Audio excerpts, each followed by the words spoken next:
एक कॉन्फ्रेंस के दौरान उन्होंने कहा था, water is wealth, water being the wealth of the people and its distribution being uncertain, the correct approach is not to complain against nature but to conserve water. Baba Saheb की प्रेरणा को साथ लेकर मेरी सरकार जल जीवन मिशन की महत्वाकांक्षी योजना पर काम कर रही है। इसके तहत हर घर जल पहुंचाने के साथ ही जल संरक्षण पर भी तेज गति से काम किया जा रहा है। मुझे यह बताते हुए हर्ष है कि इस अभियान के तहत अब तक 3 करोड़ परिवारों को पाइप वाटर सप्लाई से जोड़ा जा चुका है। इस अभियान में अनुसूचित जातियों व जनजातियों के भाई बहनों तथा वंचित वर्गों के अन्य लोगों को प्राथमिकता के आधार पर पानी का कनेक्शन दिया जा रहा है। माननीय सदस्यगण, हमारे गांवों को 21वीं सदी की जरूरतों और इंफ्रास्ट्रक्चर से जोड़ने के लिए मेरी सरकार ने ग्रामीण सड़क नेटवर्क के विस्तार में भी सराहनीय काम किया है। प्रधानमंत्री ग्राम सड़क योजना के अंतर्गत देश के ग्रामीण क्षेत्रों में 6,42,000 किलोमीटर सड़क का निर्माण पूरा कर लिया गया।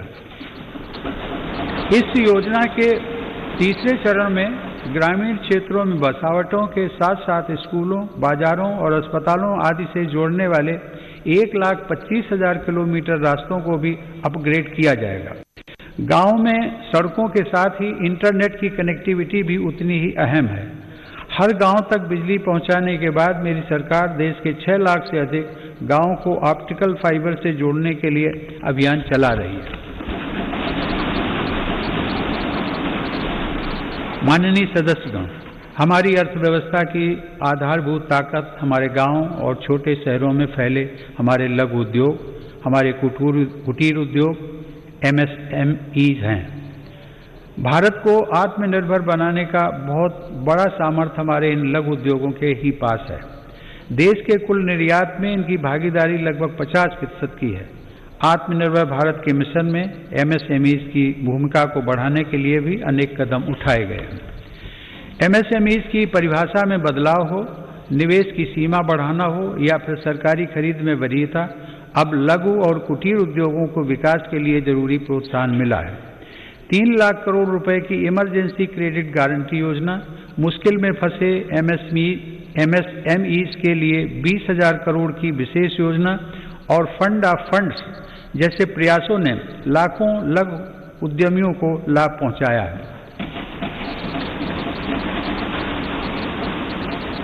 जेम पोर्टल से देश के दूर दराज वाले क्षेत्रों के MSMEs को सरकारी खरीद में पारदर्शिता के साथ साथ अधिक भागीदारी भी मिल रही है। मेरी सरकार की यह निरंतर कोशिश है कि उद्यमशीलता का लाभ देश के हर वर्ग को मिले। हुनर हाट और उस्ताद योजना के माध्यम से लाखों शिल्पकारों का कौशल विकास भी किया जा रहा है और उनको रोजगार के अवसर दिए जा रहे हैं। इन लाभार्थियों में आधे से अधिक महिला शिल्पकार हैं। ई-हाट के माध्यम से इन शिल्पकारों को पूरी दुनिया के खरीदारों से जोड़ा जा रहा है। आत्मनिर्भर भारत में महिला उद्यमियों की विशेष भूमिका है। मेरी सरकार ने महिलाओं को स्वरोजगार के नए अवसर देने के लिए कई कदम उठाए हैं।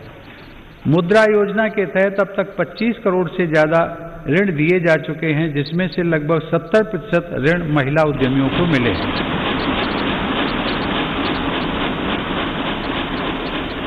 दीनदयाल अंत्योदय योजना राष्ट्रीय ग्रामीण आजीविका मिशन के अंतर्गत देश में आज 7 करोड़ से अधिक महिला उद्यमी करीब 66 लाख स्वयं सहायता समूहों से जुड़ी हुई हैं। बैंकों के माध्यम से इन महिला समूहों को पिछले 6 वर्षों में 3,40,000 करोड़ रुपए का ऋण दिया गया। देश के ग्रामीण क्षेत्रों में कार्यरत महिलाओं के स्वास्थ्य को ध्यान में रखते हुए सरकार 1 रुपए में सुविधा सैनिटरी नैपकिन देने की योजना भी चला रही है। सरकार गर्भवती महिलाओं के मुफ्त चेकअप की मुहिम एवं राष्ट्रीय पोषण अभियान चलाकर उन्हें आर्थिक मदद देकर गर्भवती माताओं एवं शिशुओं के स्वास्थ्य की रक्षा के लिए निरंतर प्रयत्नशील है। इसी का परिणाम है कि देश में मातृ मृत्यु दर 2014 में प्रति लाख 130 से कम होकर 113 तक आ गई है। 5 वर्ष से कम आयु के बच्चों की मृत्यु दर भी पहली बार घटकर 36 तक आ गई है, जो वैश्विक दर 39 से कम है।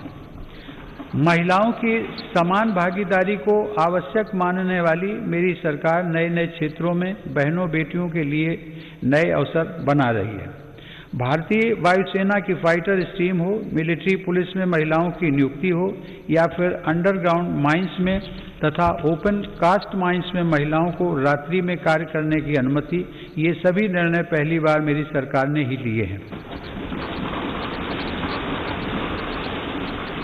महिला सुरक्षा को ध्यान में रखते हुए वन स्टॉप सेंटर, अपराधियों का राष्ट्रीय database, emergency response support system और देश भर में फास्ट ट्रैक कोर्ट पर तेजी से काम किया गया। माननीय सदस्यगण, 21वीं सदी की वैश्विक आवश्यकताओं और चुनौतियों को ध्यान में रखते हुए सरकार ने राष्ट्रीय शिक्षा नीति की घोषणा की है। राष्ट्रीय शिक्षा नीति में पहली बार छात्रों को अपनी रुचि के हिसाब से विषय पढ़ने की आज़ादी दी गई है। किसी कोर्स के बीच में भी विषय और स्ट्रीम बदलने का विकल्प युवाओं को दिया गया है। मेरी सरकार ने ई विद्या के अंतर्गत स्कूली शिक्षा के लिए दीक्षा ऑनलाइन पोर्टल को one nation one digital platform के रूप में विकसित किया है। विद्यार्थियों के हितों के लिए संवेदनशील मेरी सरकार ने जेईई और नीट परीक्षाओं का भी सफल आयोजन कर उनका 1 साल व्यर्थ होने से बचाया है। माननीय सदस्यगण, मेरी सरकार का मानना है कि सबसे ज्यादा वंचित वर्गों की सामाजिक और आर्थिक विकास की यात्रा गुणवत्ता युक्त शिक्षा से आरंभ होती है। सरकार की विभिन्न छात्रवृत्ति योजनाओं का लाभ ऐसे ही 3 करोड़ 20 लाख से ज्यादा विद्यार्थियों को मिल रहा है। इनमें अनुसूचित जाति, पिछड़ा वर्ग, वनवासी एवं जनजातीय वर्ग और अल्पसंख्यक समुदाय के छात्र छात्राएं शामिल हैं। सरकार का प्रयास है कि ज्यादा से ज्यादा पात्र और जरूरतमंद विद्यार्थियों को छात्रवृत्तियों का लाभ मिले। इसके साथ ही अनुसूचित जाति के विद्यार्थियों को दी जाने वाली पोस्ट मैट्रिक छात्रवृत्ति में केंद्र सरकार के हिस्से को भी बढ़ाया जा रहा है। इसी प्रकार जनजातीय युवाओं की शिक्षा के लिए हर आदिवासी बहुल ब्लॉक तक एकलव्य आवासीय मॉडल स्कूल के विस्तार का काम भी किया जा रहा है। अब तक इस प्रकार के 550 से ज्यादा स्कूल स्वीकृत किए जा चुके हैं। शिक्षा के साथ साथ नौकरी की प्राथमिकताएं आसान करने और व्यवस्थित करने पर भी मेरी सरकार का जोर है। ग्रुप सी और ग्रुप डी में इंटरव्यू समाप्त करने से युवाओं को बहुत लाभ हुआ है। सरकार ने नेशनल रिक्रूटमेंट एजेंसी का गठन करके नौजवानों को नियुक्ति के लिए कई अलग अलग परीक्षाएं देने की परेशानी से मुक्त किया है। माननीय सदस्यगण, मेरी सरकार सबका साथ, सबका विकास, सबका विश्वास के मंत्र के साथ देश के हर क्षेत्र और हर वर्ग के विकास को प्राथमिकता दे रही है। दिव्यांगजनों की मुश्किलों को कम करने के लिए देश भर में हजारों इमारतों को, सार्वजनिक बसों और रेलवे को सुगम बनाया गया है। लगभग 700 वेबसाइटों को दिव्यांगजनों के अनुकूल तैयार किया गया है। इसी तरह ट्रांसजेंडर व्यक्तियों को भी बेहतर सुविधाएं और समान अवसर देने के लिए transgender persons protection of rights act लागू किया गया है। डी नोटिफाइड नोमैडिक एवं सेमी नोमैडिक कम्युनिटीज यानी विमुक्त, घुमंतु और अर्ध घुमंतु समुदायों के लिए भी विकास एवं कल्याण बोर्ड की स्थापना की गई है। विकास की दौड़ में पीछे रह गए देश के 112 आकांक्षी जिलों में मेरी सरकार प्राथमिकता के आधार पर विकास योजनाओं को लागू कर रही है। इसका बहुत बड़ा लाभ आदिवासी भाई बहनों को हो रहा है। आदिवासियों की आजीविका के प्रमुख साधन यानी वन उपज की मार्केटिंग और वन उपज आधारित छोटे उद्योगों की स्थापना का काम भी जारी है। ऐसी कोशिशों से लगभग 600 करोड़ रुपए की अतिरिक्त राशि जनजातीय परिवारों तक पहुंची है। सरकार द्वारा 46 वन उपजों पर एमएसपी 90% तक बढ़ाई गई है।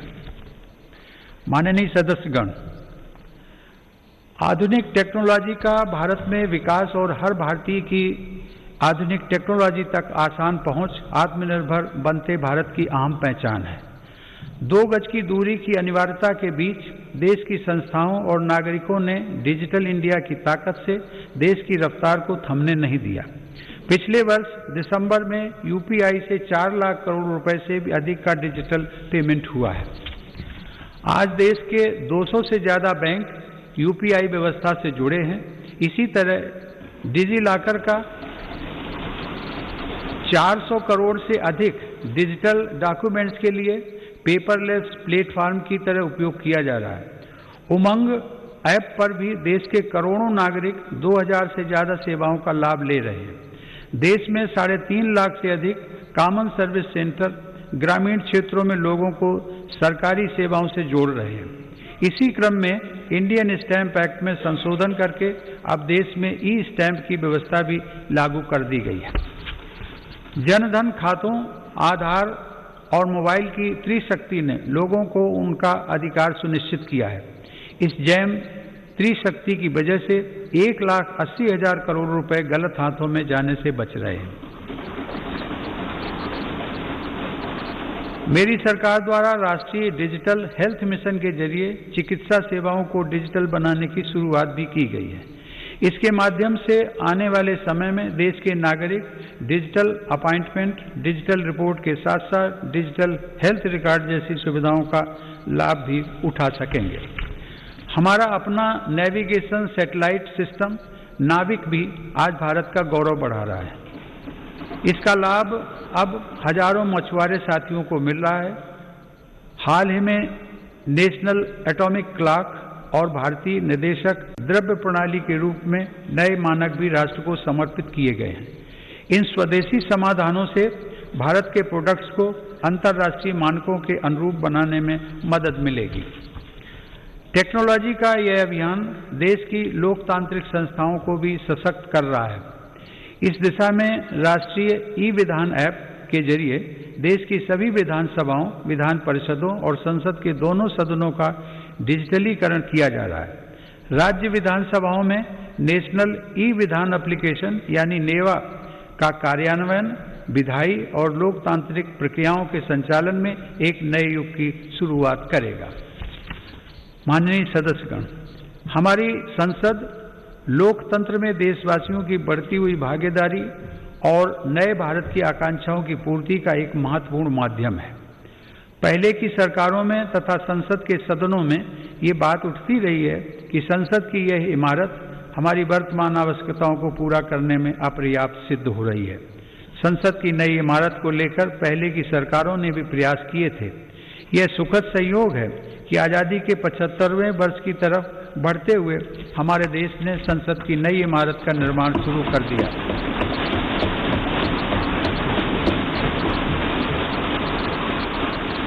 नए संसद भवन के बनने से अपने संसदीय दायित्वों को निभाने में हर सदस्य को अधिक सुविधा मिलेगी। माननीय सदस्यगण, देशवासियों ने जिस तेजी से तकनीक और बदलाव को आत्मसात किया है वह इस बात का प्रमाण है कि आज हर भारतीय देश को नई ऊंचाई पर पहुंचते हुए देखने के लिए कितना आतुर है। देशवासियों की आकांक्षाओं को ध्यान में रखते हुए मेरी सरकार तेजी से निर्णय ले रही है और अर्थव्यवस्था से जुड़े हर सेक्टर में ऐसे सुधार कर रही है जिनकी प्रतीक्षा वर्षों से थी। फेसलेस टैक्स असेसमेंट और अपील की सुविधा देने के साथ ही मेरी सरकार ने देश में उद्यमशीलता को प्रोत्साहित करने के लिए कंपनी अधिनियम के अनेक प्रावधानों को गैर आपराधिक बना दिया है। उद्योगों को जरूरी सुविधाएं मिल सकें, इसके लिए औद्योगिक क्षेत्रों का GIS तकनीक पर आधारित डेटाबेस तैयार किया जा रहा है। इस डेटाबेस में देश भर की लगभग 5 लाख हेक्टेयर औद्योगिक भूमि से जुड़ी जानकारी उपलब्ध है। मुझे खुशी है संसद के दोनों सदनों ने श्रमेव जयते की भावना पर चलते हुए श्रमिकों के जीवन में बदलाव लाने वाला निर्णय लिया है। 29 केंद्रीय श्रम कानूनों को कम करके 4 लेबर कोड बनाए गए। इन श्रम सुधारों में राज्यों ने भी अगुवाई की है। इन सुधारों से श्रम कल्याण का दायरा बढ़ेगा, श्रमिकों को निश्चित समय पर मजदूरी मिल पाएगी और रोजगार के ज्यादा अवसर तैयार होंगे। नए लेबर कोड हमारी महिला श्रमिकों की अधिक और सम्मानजनक भागीदारी भी सुनिश्चित करते हैं।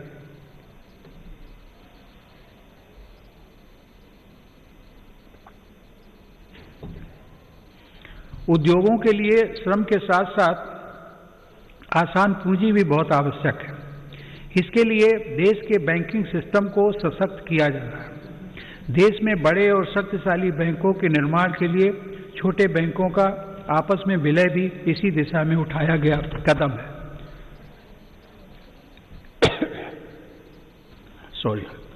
मैन्युफैक्चरिंग से जुड़े 10 सेक्टर्स के लिए पहली बार देश में लगभग 1.5 लाख करोड़ रुपए की प्रोडक्शन लिंक्ड इंसेंटिव स्कीम लागू की गई है।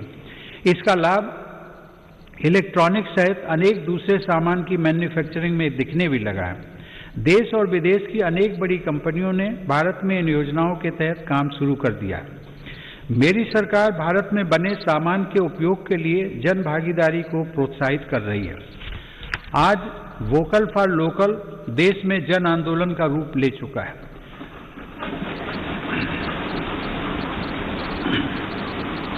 भारत में बने सामान के प्रति भावनात्मक लगाव के साथ ही गुणवत्ता में भी श्रेष्ठ हों, इस दिशा में काम किया जा रहा है। देश में ईज ऑफ डूइंग बिजनेस में सुधार के लिए भी निरंतर कदम उठाए जा रहे हैं। इसके लिए राज्यों के बीच स्वस्थ प्रतिस्पर्धा को प्रोत्साहित किया जा रहा है। यह बड़े हर्ष की बात है कि रैंकिंग में सुधार की गंभीरता को राज्य भी समझ रहे हैं और इसमें बढ़-चढ़ कर हिस्सा ले रहे हैं। कोरोना के इस काल में प्रत्येक भारतीय का जीवन बचाने के प्रयासों के बीच अर्थव्यवस्था को जो हानि हुई थी, उससे भी अब देश उबरने लगा है। यह आज अनेक इंडिकेटर्स के माध्यम से स्पष्ट हो रहा है। इस मुश्किल समय में भी भारत दुनिया के निवेशकों के लिए आकर्षक स्थान बनकर उभरा है। अप्रैल से अगस्त 2020 के बीच लगभग 36 अरब डॉलर का रिकॉर्ड प्रत्यक्ष विदेशी निवेश भारत में हुआ है।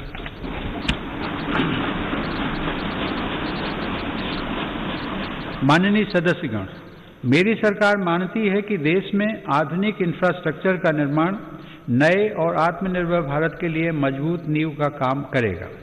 कोरोना काल में भी इंफ्रास्ट्रक्चर के अनेक बड़े प्रोजेक्ट्स पर तेजी से काम करना होना और उनको पूरा करना हमारी प्रतिबद्धता को दर्शाता है। चेन्नई से पोर्ट ब्लेयर तक सबमरीन ऑप्टिकल फाइबर केबल हो, अटल टनल हो या फिर 4 धाम सड़क परियोजना, हमारा देश विकास के कार्यों को आगे बढ़ाता रहा। कुछ दिन पहले ही पूर्वी और पश्चिमी डेडिकेटेड फ्रेट कॉरिडोर के सेक्शंस देश को समर्पित किए गए। ये फ्रेट कॉरिडोर पूर्वी भारत में औद्योगिकरण को प्रोत्साहन देने के साथ ही रेल यात्रा में होने वाली अनावश्यक देरी को भी कम करेंगे। देश के इंफ्रास्ट्रक्चर को आधुनिक रूप देने के लिए मेरी सरकार 110 लाख करोड़ रुपए से अधिक की नेशनल इंफ्रास्ट्रक्चर पाइपलाइन पर भी काम कर रही है।